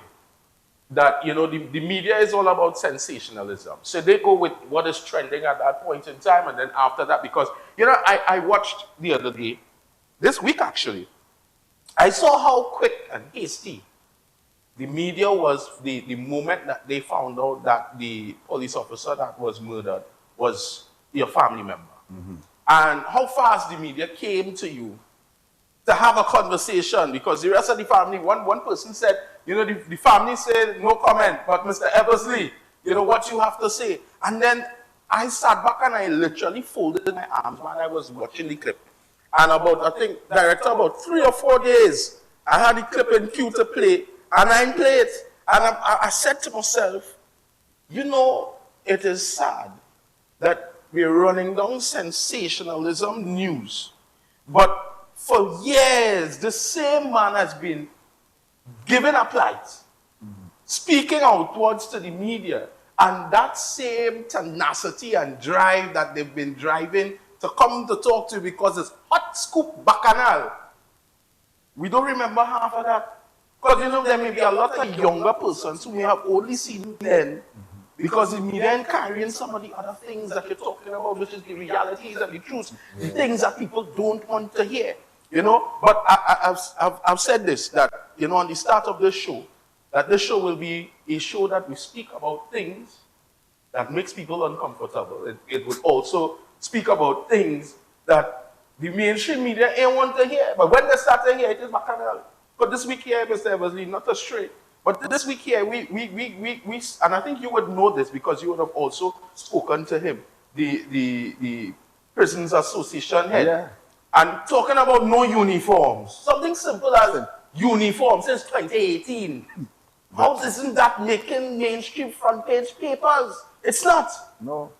It's not. But let me ask you a question. You think the Fourth Estate losing it? I don't know. Well, I asked them that when they come to interview me. Yeah. Not yesterday, but at the home of my niece. Yeah. I asked them, right? Like, you are not representing the Fourth Estate. You are not the Fourth Estate anymore, representing the Fifth Estate. But the Fifth Estate is the people. Is the people, yeah. Right? And they're not doing it. Yeah. It's no longer that. And we're seeing, sometimes I ask ourselves if the media is no longer independent. Right? The media taking a side. Yeah. If the media is divided between political parties. Yeah. No, I have to be careful, but at the same time, I really don't care. The media has sold themselves out. Yes. I distance myself from being a part of the media because most times, and I think you would have experienced it as well, when we come out and talk the truth, there are people that will come up to buy you. They will come up to put up barriers to shut you down one way or the other. I've been victim of, you come out on the radio and you start to talk thing and then all of a sudden you get 2 weeks home, you know. Because one of the bosses called the boss and put the boss head between a rock and a hard place and say, yeah, what's going on? Take out that man. Yes. Because he talking X, Y, and Z and we don't want that right now. Or tell he take it down or we will take away sponsorship. And right now because they have media houses in our grip. Right now, a lot of media houses are not a lot. All the media houses are making no money. None. If you don't have a mainstream show and you don't have good corporate, private backing and ads and sponsorship, you're under pressure. I know some media houses, we still have a nice studio here. When it is, look, when rainfall, they have to put bucket here, because they can't fix the studio. Yes. Water for so. You understand? And they're fighting to make money to employ people. And then, of course, you know, well, we have this whole unemployment thing that is going on now where so many people are on the breadline. But the media, and I understand too why there are some people that sell themselves out there. Because when you're working in a media environment, as a host, as a personality, if you have no sponsors, when there are no money, yes, you do. So better go and shake hand and wine and dine with a politician who at the end of the day go give me a little 30,000 here, a little 20,000 here, and they go end up like my friends and them like TC and Heavy and thing, and you know, they come and they talk. So I pay in that, but I'm a partner, but at the end of the day, I'm not vexed with anybody doing what they have to live. But at the end of the day, there must be a line between we are living and your truths and you're defending the nation. Yeah. Because it's important. Yeah. Yeah? But you know what I'm glad to say, you know one of the things I don't like? Especially calling the nurses and banning them. So to a political party. I will tell you why I will not support that. Right. Because during the COVID, Yeah. is the nurses there attending to your loved ones. Correct. They don't care if what party you belong to. Yeah, they're not saying where what party. Your blood is showing yellow, right? No, when you go to the hospital, the first line of people you meet is the nurses before you see the doctor. Yeah. Right? Yeah. The nurses, you have to go to the nurses, you have to tell the nurses what you complain.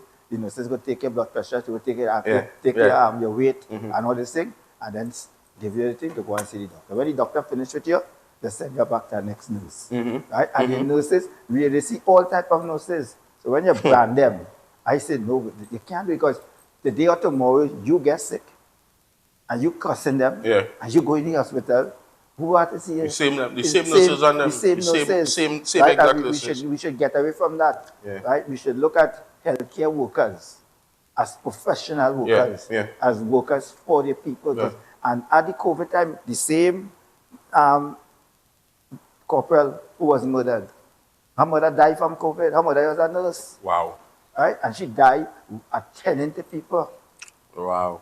Right? And so when you see these kind of things, right, you can't brand about people as you're fighting, whatever you protest, everything fine. Because whoever protests, all type of people protest.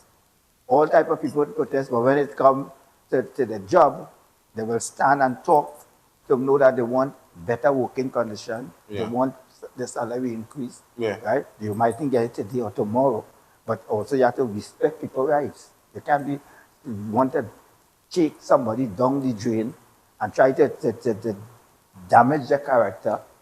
Right? Because they're not on your line. Because one day you don't know where you'll be the next day. Sure. Right? So the truth, they say the truth, I will tell you, we must learn to talk the truth. And if we learn to talk the truth, right, we will be more respected in this country called Trinidad and Tobago. Right? I just tell my children, talk the truth. Always talk the truth. Right? No matter what they do. No matter how bad it is. Yes, talk the truth. No, it is. No, I know that we you know, I don't know, like I had to probably try and see how we could get additional time in this show, you know, because sometimes when you bring in guests and we start to get into it, because I always like that the only way that I think that we could absorb something from somebody is firstly getting to understand who they are. Because once you understand the modus of a person, then you understand what they do. Because sometimes we bring what they do into the table and we can't absorb it because we don't understand where you come from. So like, I was watching some messages here and some person messaged me and said, I now have an appreciation for Mr. Eversley because I didn't know. You know, because they're always seeing the madman rants. But they don't understand how the madman became a madman that was ranting. But, you know, I know that you spoke to the members of the media yesterday out of the Red House. And I know we have about 2 minutes, right, Director? So, what exactly, in terms of what's happening now? One of the main things I address the media about is concern national intelligence. Right. Do you know that out of the Commission of Inquiry, which sat for 2 years, right, at the Caribbean Court of Justice on Henry Street, right, I went to 90% because I fought for that, right, to the sit-ins. After the commission submit the report, 2 volumes, volume 1 and volume 2. They said deal with chapter 11 and chapter 12.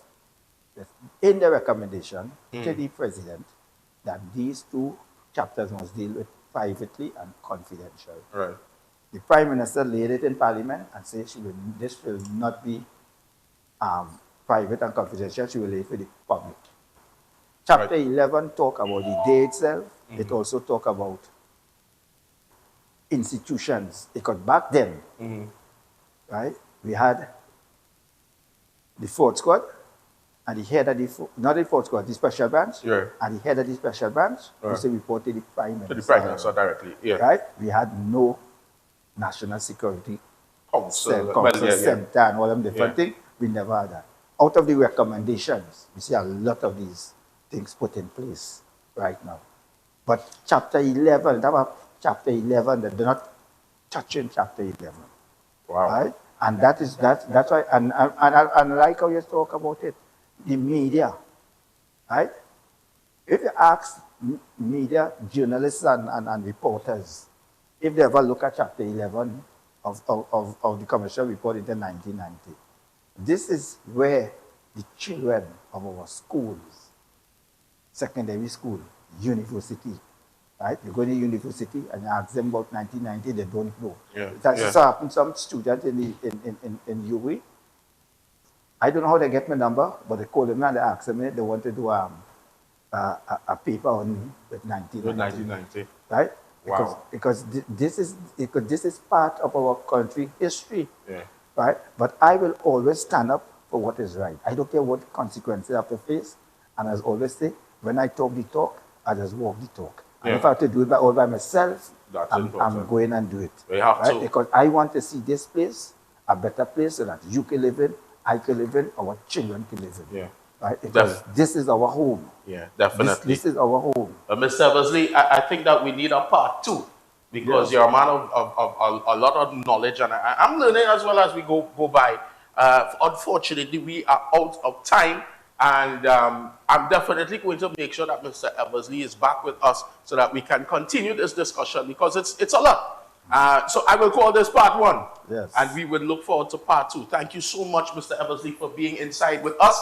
And of course, for all of you all that have joined us, and if you've missed it, you can go back on the YouTube and take in this interview. So I'm Daily Voice. This is Straight to the Point right here on Real TV. Keep it locked. Don't go anywhere.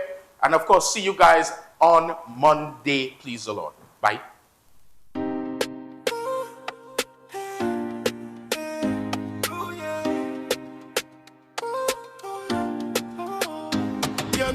Straight to the point, we not beat round the bush. Straight to the point, yeah, we cut through the bush. From news to drama, truth in every voice. If you want real talk, this is your choice. Yeah, straight to the point, we not beat round the bush. Straight to the point, yeah, we cut through the bush.